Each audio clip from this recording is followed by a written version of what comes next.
Samantala, nafe-feel mo na din ba na sometimes parang hangin ka lang?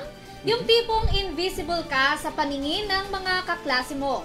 Tampok yan sa ating balitang nakaka-good vibes mula kay Wen Liantada.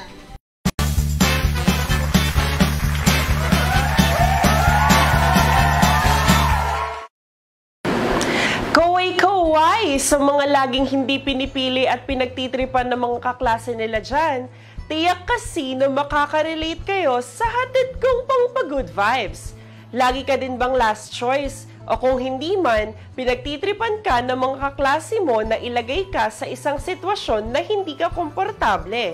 Kagaya na lang ng tampok sa ating kwento ngayon.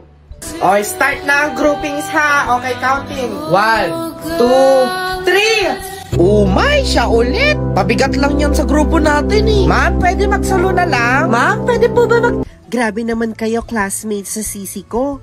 Hindi nyo na nga siya laging sinasama sa mga ganaps nyo sa class, pinaparamdam nyo pa na super lap out siya sa lahat.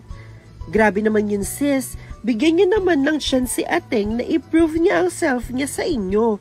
For sure, may ibubuga naman siya, basta bigyan nyo lang siya ng pagkakataon. News is now open. Bob, I nominate Jessa ma'am for news. Pwede ba magseryoso kayo guys? Ayusin nyo naman yung pagpili nyo sa mga class officers. Seryoso to. Hindi puro joke time ha? Sobra ka naman madam. Oo, pinagtitripan nila ako na i-nominate as class officer. Pero mas nakaka-offend pa pala yung chika mo madam. Seryoso naman po sana akong mag-muse.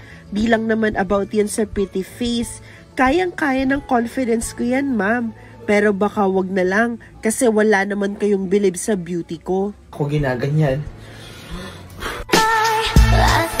Oh my God, I love your outfit. Slay ka dyan.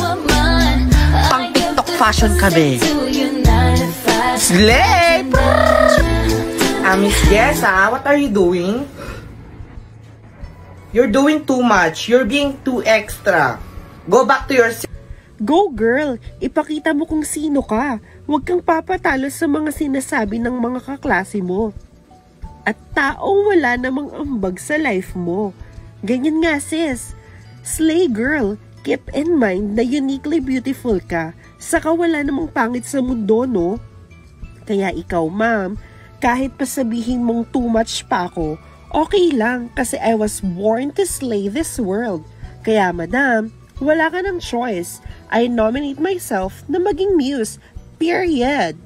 Paalala lang sa mga estudyante dyan, makiramdam kayo sa paligid nyo at huwag kayong maging dahilan para mawala ang confidence ng kaklase mo. Maging gentle kayo sa bawat isa. Huwag nating hayaan na may ma-left out. At saka dapat, wala tayong nilileft behind.